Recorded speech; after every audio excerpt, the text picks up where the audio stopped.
Obrigado. Glória a Deus. Deus é bom, né?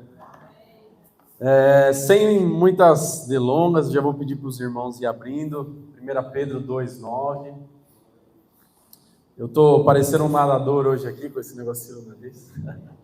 Estou num tratamentinho de refluxo que me impede, às vezes atrapalha a respiração. E quando eu coloco isso aqui, nossa, parece que eu tenho 2 narizes aqui para respirar. Então, você vai se acostumando com esse negocinho.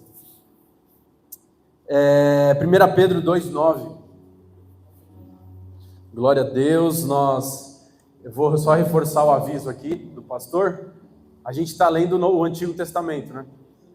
E o próximo tema da nossa escola bíblica vai ser Conheça o Antigo Testamento. Então, a gente vai ler o Antigo e vai estudar sobre o Antigo. Então, você vai falar para mim, Gustavo, o que é profeta menor, profeta maior? Era porque um tinha 1,5 m, o outro tinha 2,20 de altura? O que é isso? A gente vai falar sobre essas questões do Antigo Testamento. Então, a gente começou a aula da escola bíblica agora, online também. Então, se você não consegue estar aqui à noite de quinta-feira, às 8 horas, a gente vai estar transmitindo no YouTube, pelo YouTube, né? A gente transmite e passa para vocês o link. Amém? Glória a Deus. Obrigado, pastor, é uma honra estar aqui. Eu olho para trás e vejo a graça de Deus, quanto me trouxe até aqui. Se não fosse Ele, minhas escolhas já teriam me levado para a morte, com certeza, para lugares que Ele não quer para mim, mas a graça dEle sempre me trouxe até aqui. Então, se eu olho para trás, esforço próprio não tem, mas tem um amor derramado de Deus. Amém? Glória a Deus.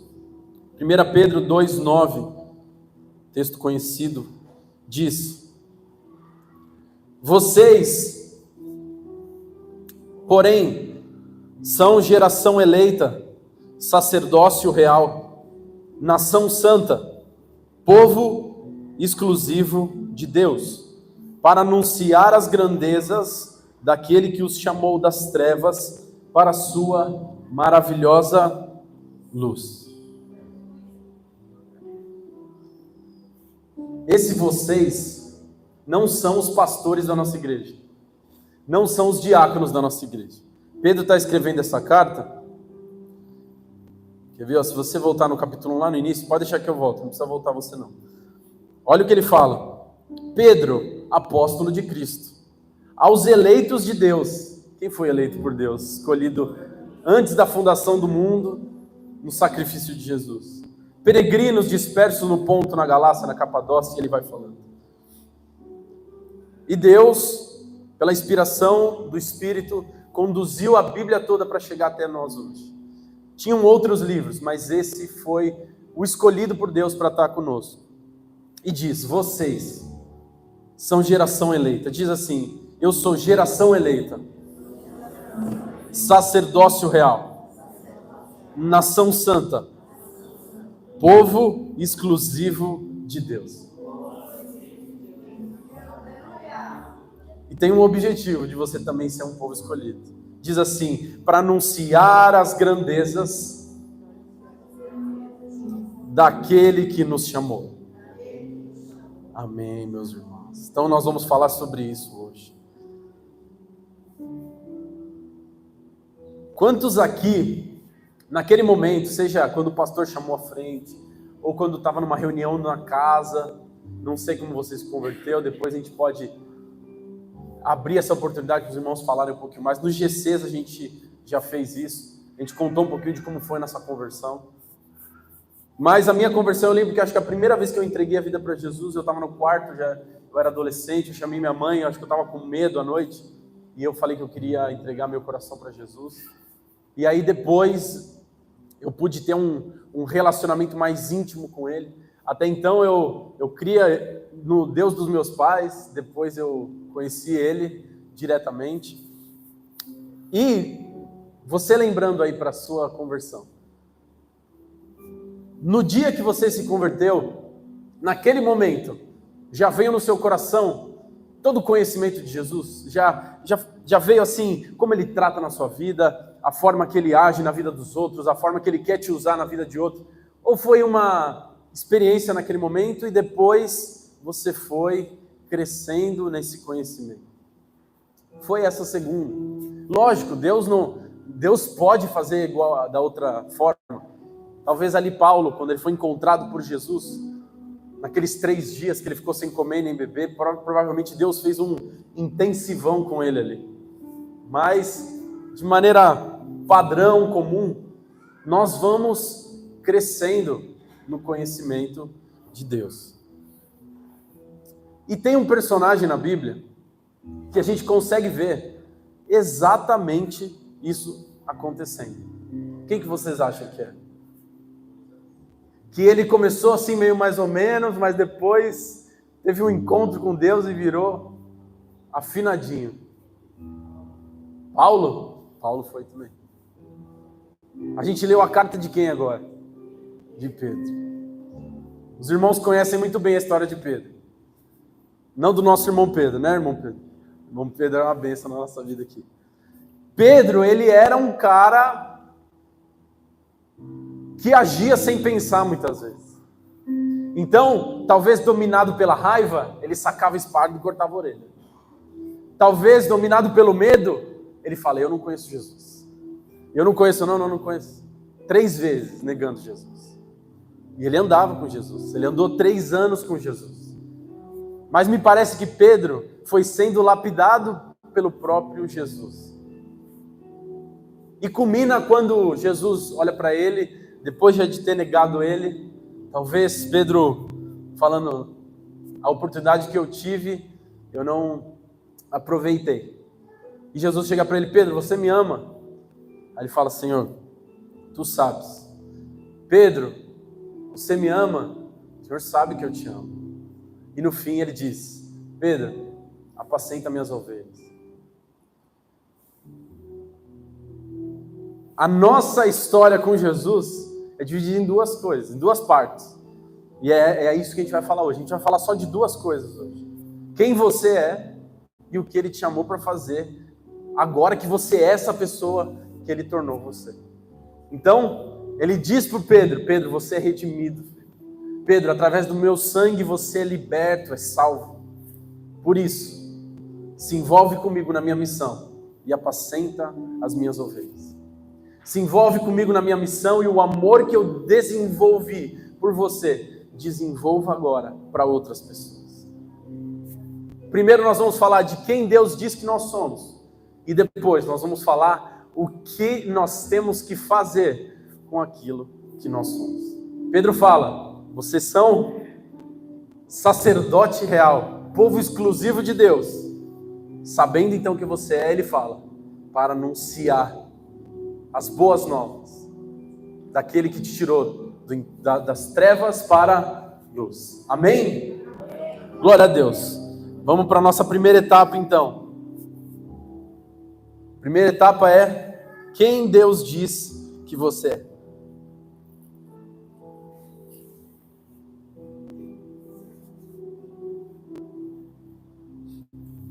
Aí, quando você ouve essa pergunta, você vira para mim e fala, Gustavo, eu sou aposentado agora, mas eu era vendedor. Aí eu vou falar, ótimo, é isso aí, legal. E aí outra pessoa pode falar, não, eu ainda pratico a minha profissão, hoje eu sou contador.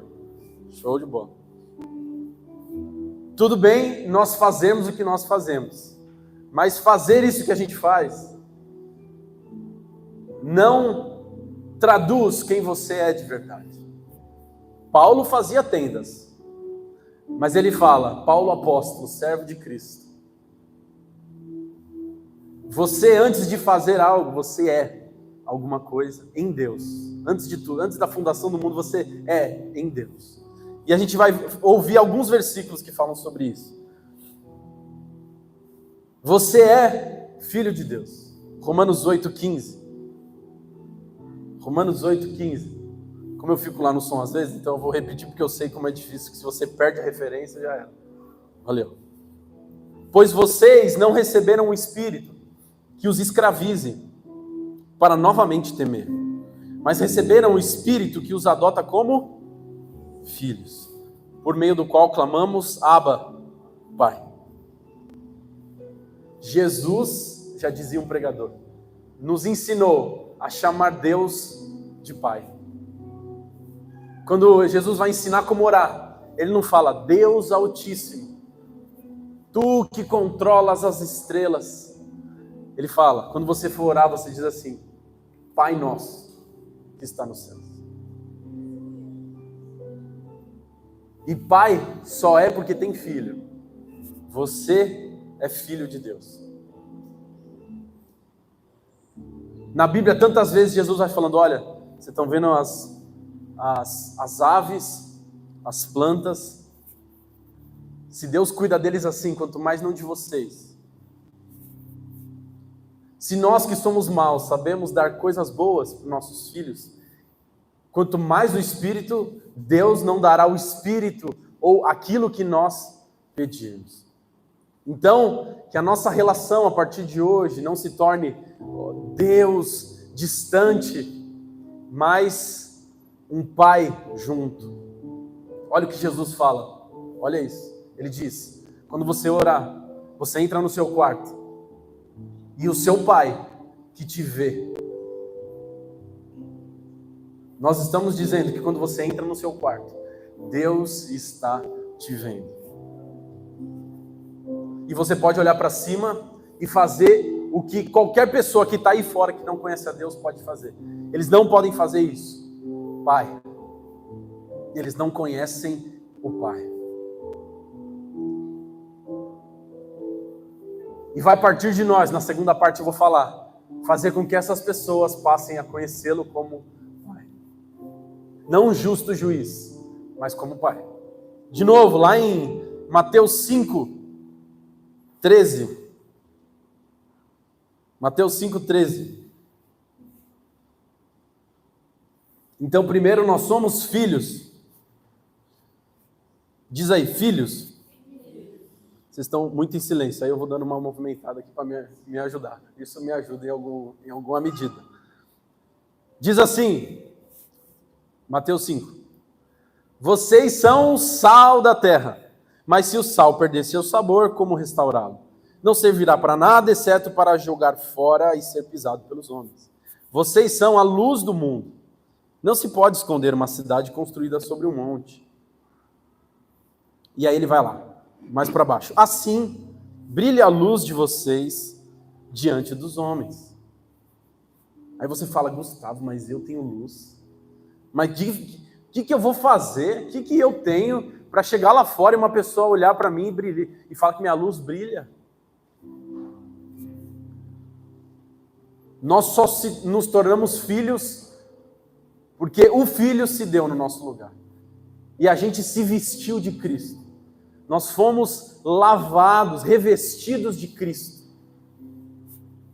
Quando o Pai olha para nós hoje, antes ele olha Jesus.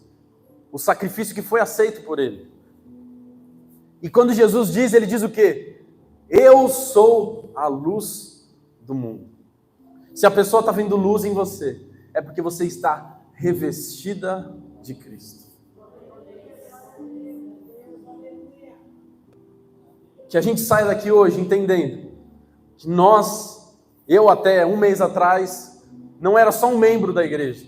E hoje, não sou um pastor da igreja que, nossa, isso tem grandes coisas relacionadas ao que era antes um membro.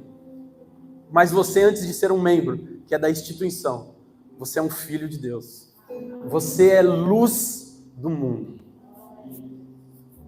E por último, você é escolhido por Deus.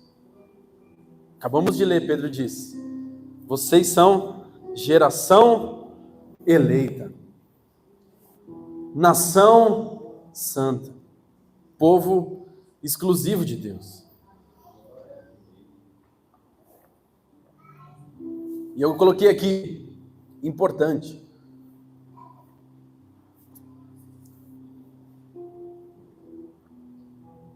eu estava orando enquanto eu fazia a ministração, para que Deus me desse a compreensão disso que eu vou falar agora. Não é só uma frase, mas é uma compreensão. O amor de Deus nos alcançou, a missão de Deus, através do amor dele, é alcançar a gente. A missão dele é essa. Deus amou o mundo de tal maneira que deu o seu Filho. E essa missão alcançou a gente. Só que, como eu disse lá em Pedro, ele nos chama para, junto com ele, completar essa missão. Fala que os anjos queriam anunciar, mas a responsabilidade ficou para nós. Então, olha a responsabilidade, o benefício, o prêmio, a honra que é você, meu irmão que está aí sentado. Você é filho de Deus, escolhido por Ele, sal e luz. E você, através de você, Deus vai anunciar o amor que um dia te alcançou.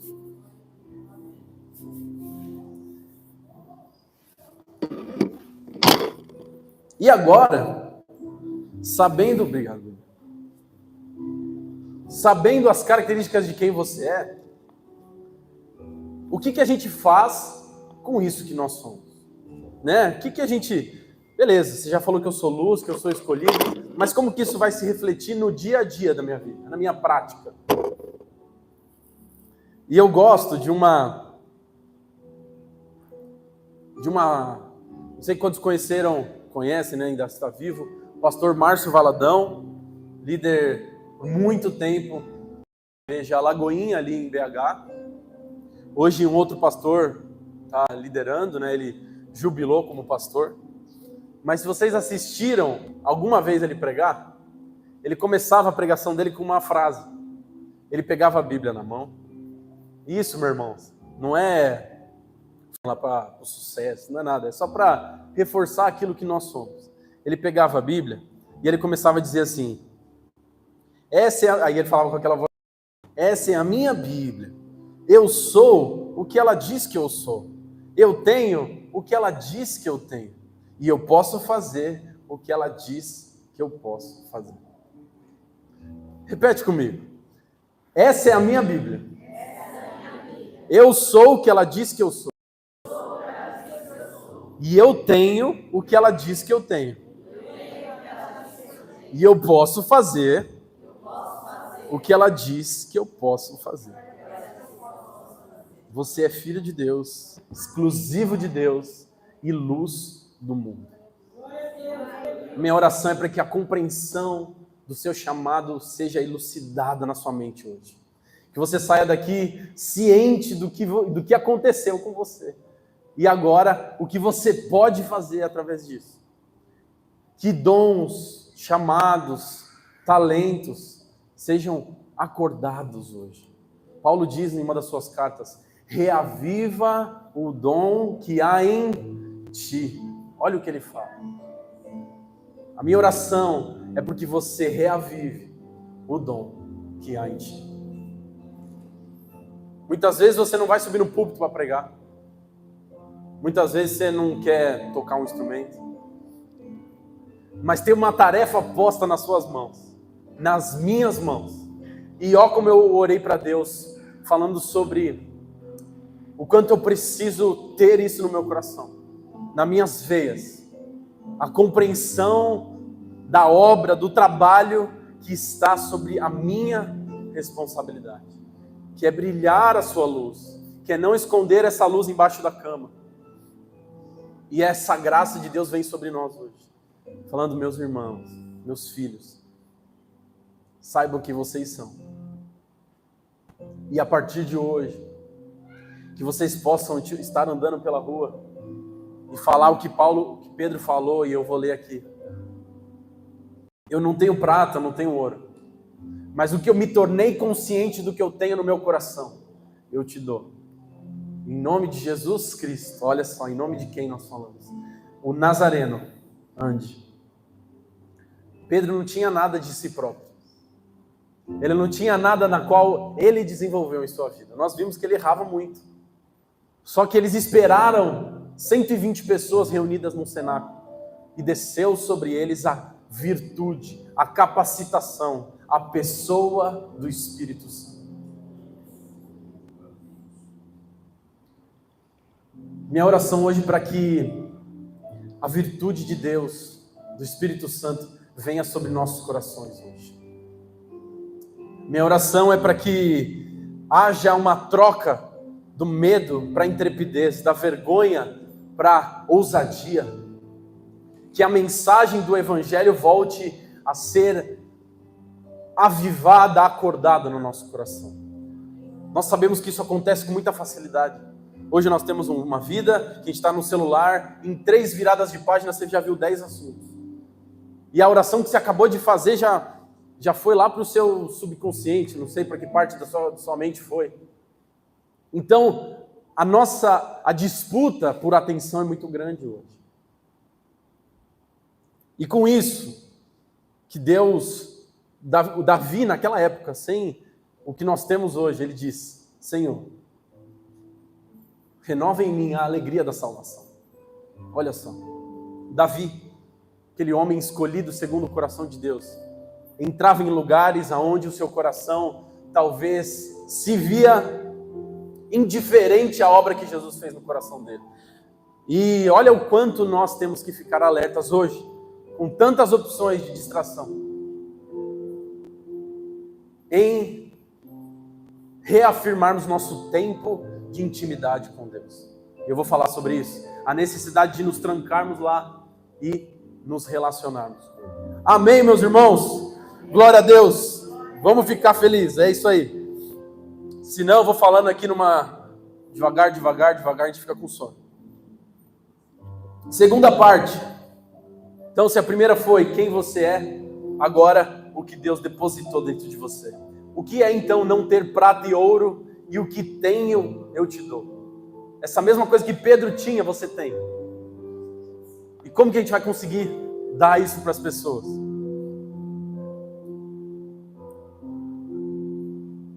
Pedro então nega Jesus 3 vezes, toma decisões precipitadas. Jesus falando que ia fazer uma coisa, ele não vai. E Jesus fala: para trás de mim, Satanás. Olha só. E aí, depois de ser perdoado por Jesus, Jesus fala: apacenta minhas ovelhas. Ele espera um período em Jerusalém e o Espírito Santo desce sobre eles. Todo mundo já conhece essa história lá de Atos. E um encontro com o Espírito Santo transformou aquele cara. Um momento que o coração dele estava disposto a ser mudado, a sua vida foi completamente mudada. Ele sai dali, aquele homem que muitas vezes talvez estavam com medo de ser morto, ele sai dali e prega para toda Jerusalém, países visitando aquele lugar, e milhares de pessoas são salvas na sua primeira pregação. Um encontro com o Espírito Santo transforma toda a sua vida. Eu posso falar que quando eu tinha 18 anos, por volta do mês de julho ou agosto de 2013, eu era uma pessoa. Eu tinha ali meus 18 anos, acabado de fazer 18 anos, e o Espírito Santo me encontrou. Eu falo que de lá para cá eu tenho que trocar meu RG. Meus sonhos foram trocados pelos sonhos de Deus. Minhas compreensões foram trocadas pelas de Deus.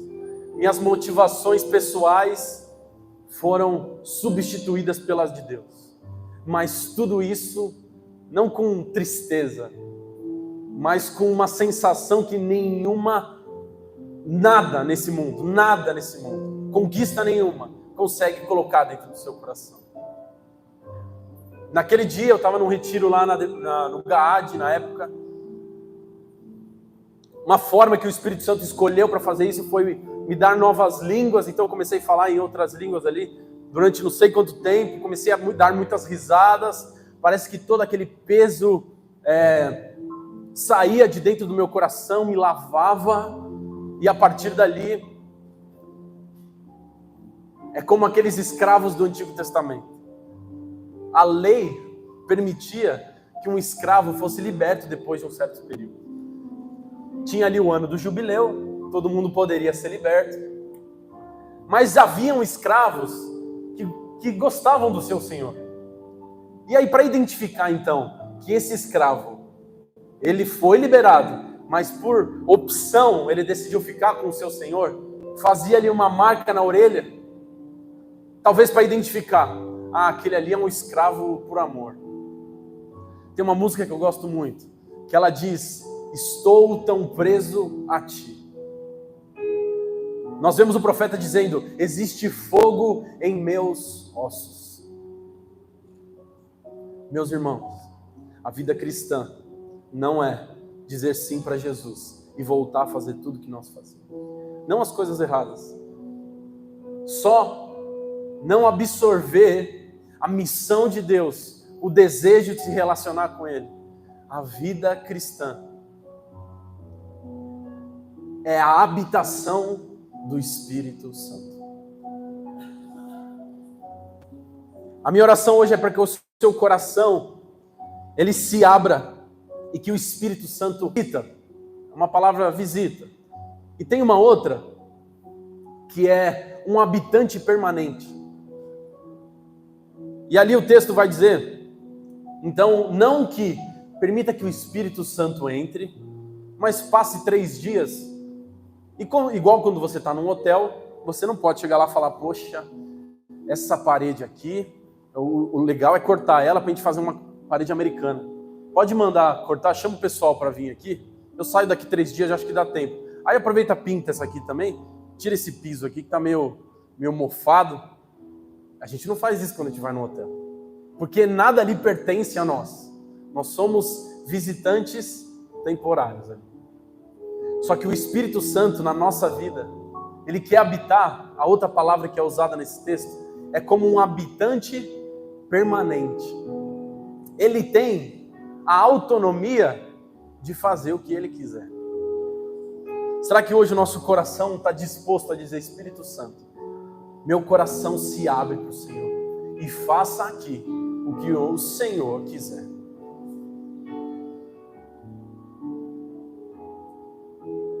A Bíblia diz: não se embriaguem com vinho, mas deixem-se encher pelo Espírito Santo. Existem 2 realidades na vida cristã. Uma que você não é cheio e uma que você é. Porque se ele está falando, se encham, é porque é possível permanecer vazio. Minha oração é para que o seu coração se abra e você se permita, se deixe ser habitado pelo Espírito Santo. Amém? Vamos ler o texto que eu mencionei? Atos 3.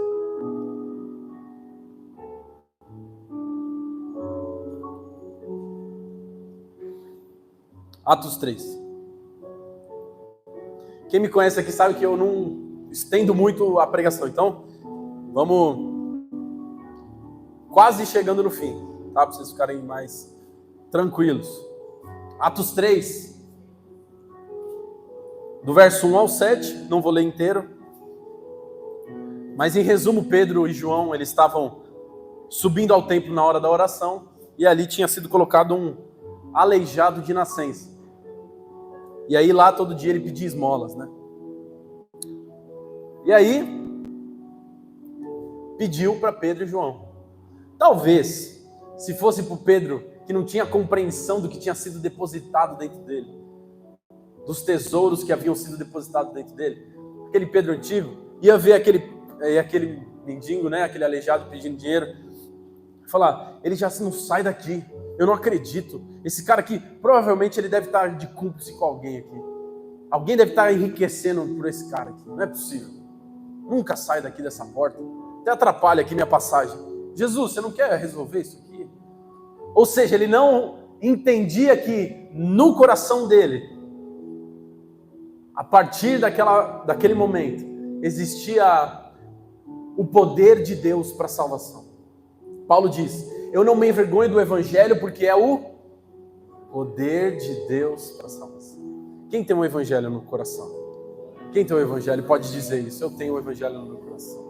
Você tem o poder de Deus para a salvação. E aí, Pedro diz, não sei se com um tom raivoso ou num tom alegre, ele diz: olhe para nós.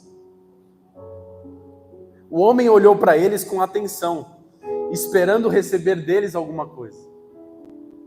Pedro talvez fale assim: ó, você está vendo minha roupa? Você acha que de mim pode sair algum dinheiro? Ou ele fala: você está olhando para nós? Está brilhando alguma coisa diferente aí? Não sei, a Bíblia não fala. E Pedro diz: não tenho prata nem ouro, mas o que tenho, isso lhe dou. Em nome de Jesus, Cristo, o Nazareno, ande.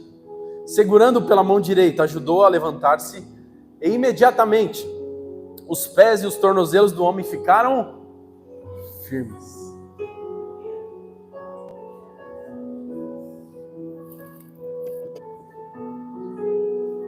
Jesus tem poder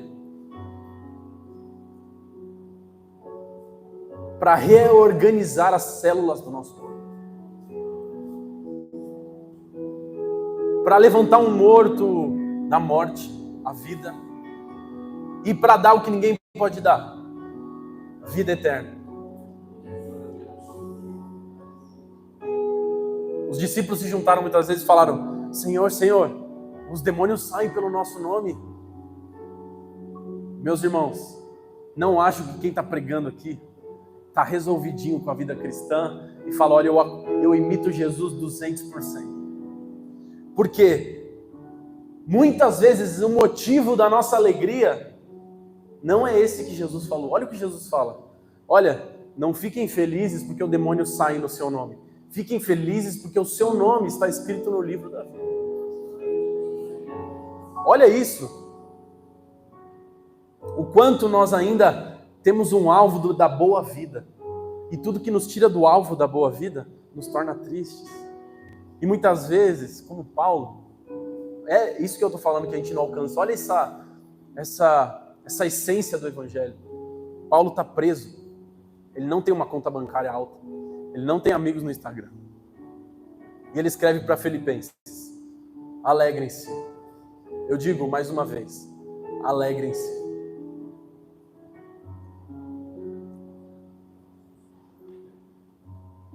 Dentro de nós existe o poder de transformar choro em alegria.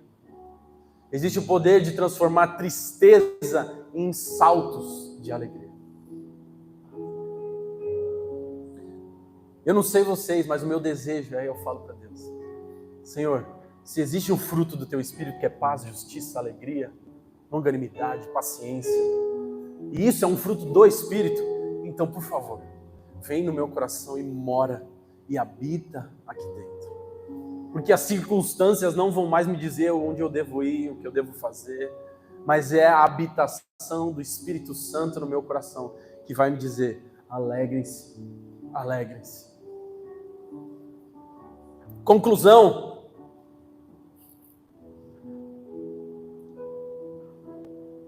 Você me falou então, pastor, que eu tenho que saber quem eu sou, nós vimos, e o que eu tenho dentro de mim.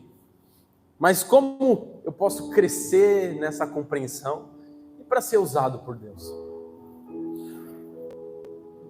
Eu resumiria nessa frase, que não é uma frase de efeito, é só duas coisas: ter intimidade com Deus e buscá-lo. Aí você fala para mim: buscá-lo? Como assim buscá-lo? Ele já não está aqui dentro? Você que experimentou uma vez buscar a presença de Deus, é incrível dizer que você se sente satisfeito e insatisfeito ao mesmo tempo. Você fala: Senhor, o Senhor é tudo que eu preciso. Você está no momento de oração, você liga um som lá, aí você começa orando: Senhor, vai atrasar o apartamento, vai atrasar. Aí dá uns 5 minutos, 10, você: ah, Senhor, eu quero a sua presença, me deixa confiar no Senhor. Me deixa confiar. Você começa a trocar as suas preocupações por uma busca ao Senhor. E à medida que você busca Ele, você se torna satisfeito. E por que eu disse insatisfeito? Você fala: Senhor, eu só quero viver aqui. Eu não quero sair desse lugar. Meus irmãos, eu não estou vendendo para vocês alguma coisa para poucas pessoas. Eu vou dar vários textos, que o desejo de Deus é que você busque a Ele. Não precisa abrir porque vão ser muitos. Segunda Crônicas 7:14. Se o meu povo, que se chama pelo meu nome, se humilhar e orar, buscar a minha face e se afastar dos seus maus caminhos, dos céus eu ouvirei, perdoarei o seu pecado, curarei a sua terra. Salmo 105:4. Busquem ao Senhor e ao seu poder, busquem sempre a sua face. Salmo 27:8. Você, meu coração, busque a minha face, a tua face, Senhor, a buscarei. Isaías 55:6. Busquem o Senhor enquanto é possível achá-lo, clamem por ele enquanto está perto. Amós 5:4. Assim diz o Senhor ao povo de Israel: busquem-me e terão vida. Oséias 10:12.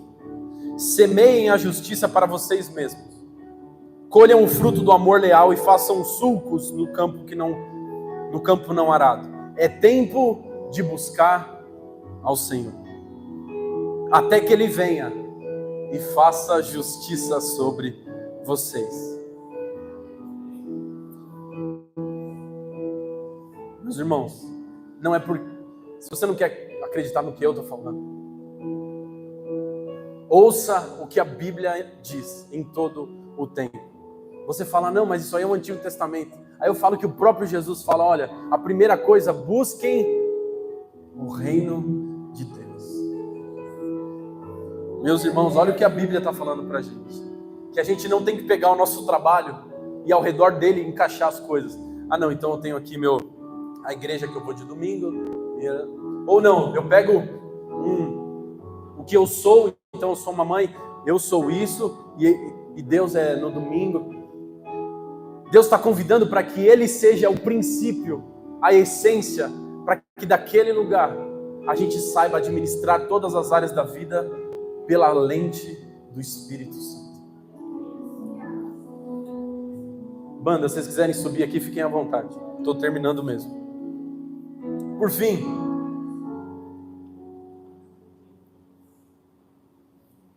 Pedro, consciente de tudo isso, ele olha para aquele homem e fala, olha, eu não tenho dinheiro, mas o que eu entendi que foi dado ao meu coração e que pode ser dado para você, isso eu te dou.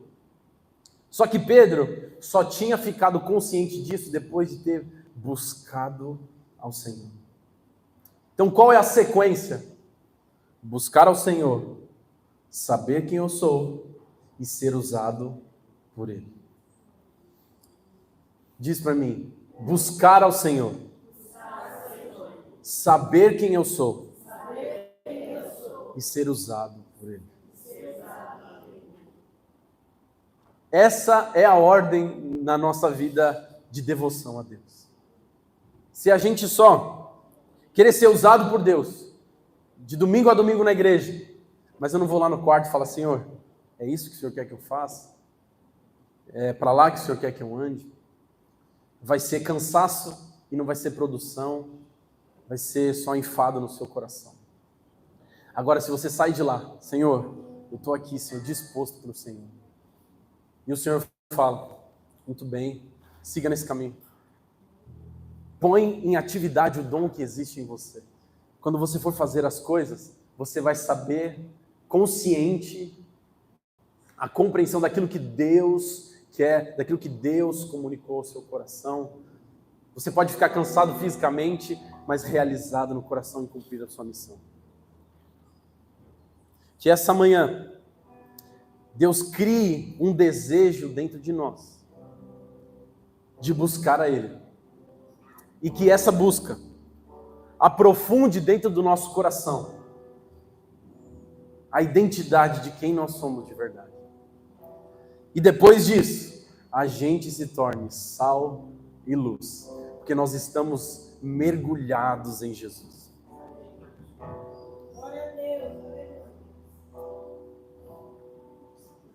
E aí, quando você tiver uma oportunidade, se os irmãos quiserem ficar de pé, podem ficar, a gente vai acabar agora. Aí quando você tiver uma oportunidade, você foi visitar um parente no médico, e alguém falou, tem alguém que pode orar aqui pelo meu? Você vai olhar para aquela situação, você não vai falar, não, eu sou membro, deixa eu dar uma ligada pro meu pastor. Você vai falar, dentro de você, eu sou luz desse mundo. Dentro de mim foi colocado o poder de Deus para salvação. Pode deixar, eu vou orar. Eu tô indo orar. Ah não, alguém será que pode dar uma palavra pra gente? Eu posso sim. Dentro de mim habita a esperança viva. Ninguém desse mundo pode dar. Só o Espírito Santo de Deus. Que Deus, minha oração é essa, que o Espírito Santo capacite cada um de vocês aqui. Que seus corações se abram e que o Espírito Santo habite permanentemente dentro do coração dos irmãos. Que vocês sejam cheios, constantemente cheios com o Espírito Santo. E que em tudo isso a gente olhe e diga, Hosana nas alturas. Digno é o Cordeiro que foi morto e é digno de abrir o livro e ler os nomes que ali estão. Será que a gente pode adorar ao Senhor nesse momento? Gastar poucos minutos aqui. Você fique à vontade, se derrame diante dele da forma que você achar que deve. Senhor, sua palavra foi pregada, Senhor. Mas o que sou eu, Pai, para transformar os corações?